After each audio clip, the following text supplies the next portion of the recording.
अस्सलाम वालेकुम, welcome back to my channel. उम्मीद करती हूँ आप सब बिल्कुल ठीक होंगे, खैरियत से होंगे और खुश होंगे। इस वक्त यहाँ पे बज रहे हैं 12:30 हो गए हैं और मैं यहाँ पे कर रही हूँ नाश्ता, क्योंकि आज चली गई थी मैं हॉस्पिटल और वहाँ से मुझे काफ़ी ज़्यादा टाइम लग गया था वापसी पे। और आते साथ सबसे पहले तो मैंने नाश्ता किया था और उसके बाद दोपहर का जो खाना था उसकी तैयारी करनी थी, तो वो की थी। बच्चों को तो मैंने बाहर से कहा था कि ले आएँ, तो उन्होंने नान चने खा लिए थे, तो फिर आके मैंने अपना जो नाश्ता है वो बनाया था और फिर मेरे नाश्ता करते करते दोपहर का जो खाना है उसका टाइम हो चुका था। तो फिर मैं नमाज़ पढ़ के किचन में आ गई थी और पहले तो मैंने, क्योंकि अभी सालन नहीं बना था, तो फिर मैंने आलू के पकौड़े बना लिए थे, बेसन लगा के उनको फ्राई कर लिया था। तो दोपहर में जो सब खा लेते हैं इसको बहुत शौक़ से, और रोटी या वैसे भी खा लें तो बच्चे भी बड़े शौक़ से खा लेते हैं, बड़े भी खा लेते हैं, तो इसीलिए फिर मैंने यही बना लिए थे। साथ मैंने दोपहर के लिए जो थी रोटी वो बना ली थी। बच्चे तो खाली बस यही खा के चले गए थे ट्यूशन, और फिर जिन्होंने खाना था रोटी, उनको फिर मैंने रोटी बना दी थी। मैं मोबाइल यूज़ कर रही थी तो मैंने ना एक लाइन पढ़ी थी जो मुझे काफ़ी दिल को लगी थी, कि जो लोग शिकवे शिकायतें करते हैं और जो बहुत जल्दी परेशान हो जाते हैं अपने हालातों से, तो उनके लिए वैसे काफ़ी अच्छी थी और मुझे भी काफ़ी दिल को लगी थी ये लाइन, कि अल्लाह ने कभी नहीं कहा कि रास्ते आसान होंगे। हाँ, मुश्किलें आएंगी, हालात दुश्वार लगेंगे, रास्ते कठिन होंगे, मगर तुम साबित कदम रहना, हार नहीं माननी। तो हम लोग यही नहीं करते, हम साबित कदम नहीं रहते, हम लोग हार मान जाते हैं और बहुत जल्दी परेशान हो जाते हैं, नाउम्मीद हो जाते हैं। और नाउम्मीदी जो होती है मुसलमान के लिए कुफ्र है, और अगर हम नाउम्मीदी करते हैं तो मतलब हम अल्लाह ताला से शिकवे शिकायत करते हैं या अल्लाह ताला से मायूस हो जाते हैं, उसकी ज़ात से। तो जबकि मोमिन के लिए ये मुमकिन नहीं है कि वो अल्लाह ताला की ज़ात से मायूस हो। अगर इंसान मायूस हो जाता है तो उसकी उम्मीदें ख़त्म हो जाती हैं, तो फिर उसके पास कोई भी चांस नहीं रहता कुछ भी हासिल करने का। जब इंसान के पास उम्मीद होती है तो उसके पास बहुत सी वजूहात होती हैं जीने के लिए, कुछ पाने के लिए। बस एक अच्छी उम्मीद इंसान को रखनी चाहिए। जब इंसान अच्छी उम्मीद रखता है वो कभी भी हार नहीं मान सकता, ये मेरा ज़ाती ख़्याल है। और कौन कौन इससे मुत्तफ़िक है, कौन एग्री करता है, ये तो मुझे नहीं पता, लेकिन मैंने जहाँ तक सोचा है ना वो यही है कि अगर आप अच्छी उम्मीद रखते हैं आप कभी भी हार नहीं सकते, आपको कोई हरा नहीं सकता। क्योंकि अगर हमारी उम्मीद अच्छी होती है, जो हमारे आज के हालात हैं वो हमें इससे मुकाबला करने की हिम्मत देता है। अगर हम अच्छी उम्मीद रखते हैं तो हम जिन हालातों को फेस कर रहे होते हैं, तो इसके बाद हमारे पास एक चांस होता है कि हम अच्छी ज़िंदगी पा सकते हैं। अगर हम अच्छी उम्मीद नहीं रखते तो फिर जिस हालात से हम गुज़र रहे हैं, तो उन हालातों से लड़ने का हमें हौसला नहीं आता। हमारे जहन में शैतानी ख़यालात आते हैं, खुदा न खास्ता कुछ भी इंतहाई कदम उठाने का। तो अगर हमारे पास एक उम्मीद अच्छी है, हम एक अच्छे कल की उम्मीद रखते हैं, हम ये यकीन रखते हैं कि जो आज का मुश्किल वक्त है ये ख़त्म हो जाएगा और हमारा कल जो है बहुत आसान होगा। हाँ, लेकिन अगर आप ये सोचते हैं कि हमारा पहले वक्त जो था वो भी मुश्किल गुजरा जा रहा है, जो आज है वो भी मुश्किल गुजरा है, तो हमारा जो मुस्तकबिल है वो भी मुश्किल ही गुजरेगा, तो ये हमारी मायूसी होती है और ये हमें बहुत ही इंतहाई कदम उठाने पर मजबूर कर देती है। लेकिन अगर आप ये सोचते हैं कि हमारा कल मुश्किल था, आज भी मुश्किल है, लेकिन हमारा आने वाला कल जो है वो अच्छा होगा, या हमारा कल अच्छा था आज मुश्किल है, तो ये वक्त हमेशा नहीं रहेगा, ये वक्त भी गुजर जाएगा, तो हमारा जो कल है वो बहुत ही अच्छा आएगा।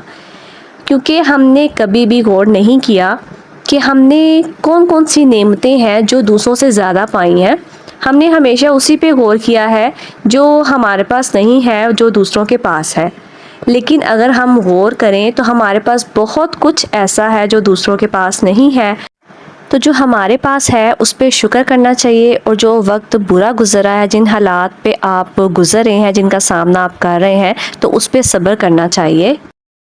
पता नहीं सबको ये बात समझ आ रही है कि नहीं, या मैं सही से समझा पा रही हूँ कि नहीं, लेकिन मैं अपना ज़ाती जो एक्सपीरियंस है वो शेयर कर रही हूँ। क्योंकि जब हम किसी मुश्किल वक्त से गुज़रते हैं तो हमारे पास अच्छी उम्मीद ना हो तो हमें ये हालात बहुत मुश्किल लगते हैं।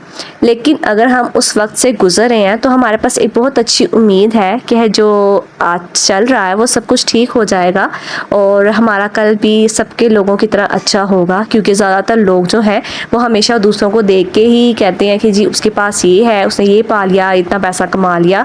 लेकिन हम ये तो बिल्कुल भी नहीं सोचते कि उसने क्या क्या खो के इस मकाम को हासिल किया है या किस किस चीज़ की कुर्बानी दे के उसने ये चीज़ पाई है। हम सिर्फ वो ही देखते हैं जो हमारे सामने नज़र आ रहा है।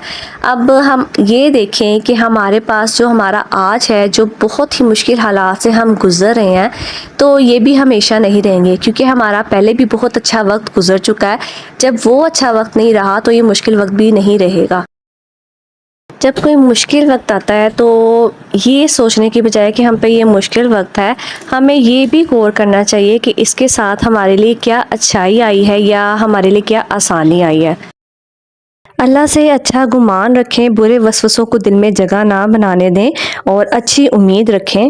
क्योंकि अच्छी उम्मीद हमें मायूसी से बचाती है, कुफ्र से बचाती है। और जो मायूसी है वो शैतान की तरफ से आती है, तो फिर शैतान हमें बहका देता है और बुरे कामों पे उकसा देता है। तो हम कोई ना कोई ऐसा गलत कदम उठा देते हैं जिसके बाद हम सारी ज़िंदगी के लिए पछताते रहते हैं।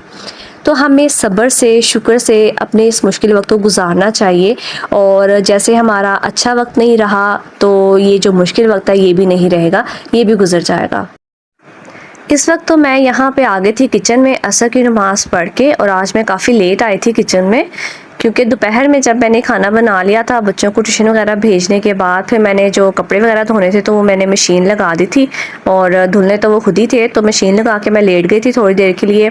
क्योंकि जब हॉस्पिटल अगर आप जाते हो तो बहुत ज़्यादा थकन हो जाती है फिर के ही वहाँ पे। और इसीलिए आज जो मेरी तबीयत है वो फिर के ज़्यादा थकी हुई थी। तो इसीलिए फिर मैं आके थोड़ी देर रेस्ट करने लग गई थी। और रेस्ट करते करते अचानक ही मेरे ज़हन में कुछ ख्याल आया, तो मैंने कहा उसे कॉपी पे उतार लेती हूँ। तो इसलिए फिर मैं उठ के फटाफट मैंने वो लिखने बैठ गई। और लिखते लिखते कितना टाइम गुजर गया मुझे पता ही नहीं चला। असर की अज़ान भी हो चुकी थी और नमाज का टाइम भी गुजरा था। तो फिर मेरी भाभी ने आके मुझे बताया कि 5:30 हो चुके हैं और फटाफट से उठ के पहले नमाज पढ़ लो, फिर क्योंकि भी सालन भी बनाना है। तो फिर मैंने फटाफट से रखा अपना जो भी मैं लिख रही थी उसको मैंने एक साइड पे रखा, और उसके बाद फिर मैंने पहले नमाज पढ़ी और मैं दोबारा से फिर किचन में आ गई थी। आज तो हमने सिंपल सा सालन बनाना था आलू अंडे का, तो वो जल्दी ही बन जाता है। तो सबसे पहले तो मैंने सारे जो मसाले हैं इकट्ठे से मैंने ऑयल में डाल के उसको सौते कर लिया था। जब वो सॉफ्ट हो गए थे फिर मैंने उनको ग्राइंड कर लिया था। और मसाला भूनते भूनते मेरे जो आलू थे उनकी कटिंग हो जानी थी। साथ ही फिर मैंने आलू डाल के बाकी के स्पाइसेस शामिल कर दिए और इसकी अच्छे से भुनाई कर ली थी। मसाला भी अच्छे से भुन चुका था और फिर आलू भूनते भूनते ही जो गल चुके थे, तो फिर मैंने इसमें पानी शामिल करके इसको थोड़ी देर पकने के लिए मज़ीद रख दिया था। आटा तो मैं पहले ही गूंथ चुकी थी, तो बस अब जो रोटियां थी वो ही बनानी थी। सालन के पकते पकते ही जो मेरे एग थे वो बॉयल हो चुके थे, तो फिर मैंने उनको निकाल लिया था। और साथ ही फिर मैंने जो रोटियां थी उनको बनाना शुरू कर दिया था। क्योंकि मगरिब की अज़ान होने वाली थी तो मेरा इरादा था एक बार ही मैं जो किचन में पसीने से नहा के फिर ही निकलूं, तो मुझे बार बार पसीने में नहाना ना पड़े। फिर इसीलिए मैंने एक बार ही मेरी रोटियां बना ली थी और साथ ही जो तब तक मेरा जो सालन है वो भी रेडी हो गया था। तो रोटियां बना के अभी मैं फ्री ही हुई थी, तो जो मगरिब की अज़ान है वो हो गई थी। जो रोटियां वगैरह पकानी थी वो सिर्फ बच्चों के लिए भी पकानी थी, क्योंकि जब बड़ों ने खानी होती हैं फिर उनके लिए जो आते हैं जब बड़े तब ही बनती हैं। तो बच्चों के लिए पकानी थी और हम लोगों ने अपनी पका के बस रख ली थी ताकि जब भूख लगे तो तब खा ली जाए। गर्मी में बार बार बिल्कुल भी दिल नहीं करता कि आप किचन में चूल्हे के आगे जाके खड़े हो जाओ, इसलिए जो भी काम साथ साथ सिमटता है दिल करता है बस वो साथ साथ समेट ही लो। रोटियां पका के मैं फ़्री हो चुकी थी, फिर नमाज़ भी पढ़ ली मैंने। और मेरे जो बेटा है वो आया तो उसको काफ़ी ज़्यादा फ़ीवर हो चुका था, तो फिर उसके मेडिसिन की मुझे टेंशन पड़ गई थी क्योंकि उसको फ़ीवर बहुत ज़्यादा था। तो फिर मैंने अपने हस्बैंड को फ़ोन किया, वो आए, फिर हम लोगों को लेके गए थे डॉक्टर के पास। तो फिर मैं अपने बेटे की पहले मेडिसिन लेने चली गई और वहाँ पे हमें काफ़ी ज़्यादा टाइम ज़ाया हो गया और उसके बाद फिर आते आते हमें तकरीबन 9 सवा 9 हो गए थे और 10 बजे हमारी जो गैस है वो चली जाती है। तो आते साथ ही मैंने फटाफट से जो अपने हस्बैंड की रोटियां थी वो बनाई थी और फिर बच्चों का दिल कर रहा था मीठी ब्रेड खाने का, तो अभी गैस आ रही थी तो मैंने सोचा साथ में वो भी बना लेती हूँ। तो सब ये काम इतना जल्दी जल्दी में हो रहा था कि इन कामों के मैं कुछ क्लिप्स ले ही नहीं सकी थी, क्योंकि इस वक्त बस ये होती है कि गैस आने से पहले पहले फटाफट जो भी काम है उनको फटाफट से समेट लिया जाए। तो यहाँ पे मैं ऐसी टेंशन में थी कि गैस ना चली जाए तो जो काम है मेरे फिर वो रह जाएंगे, इसीलिए बाकी का जो सारा काम है फटाफट से कर लिया था। बच्चों ने आज चाय पीनी थी तो उनको चाय बना दी थी, अपने लिए मैंने मैंगो शेक बना लिया था और फिर मैं रिलैक्स हो के अपना जो किचन का सारा काम ख़त्म करके फिर मैं जाके आराम से मैंने शेक पिया था। और जो मेरा आज का पूरा दिन है ये इसी तरह से गुजर गया था। अगर आपको मेरी ये रूटीन पसंद आती है तो आपने वीडियो को लाइक शेयर, चैनल को सब्सक्राइब ज़रूर करना है। मैं आपसे फिर मिलूँगी किसी नए रूटीन के साथ, नई बातों के साथ, नए व्लॉग में। तब तक के लिए अल्लाह हाफिज़।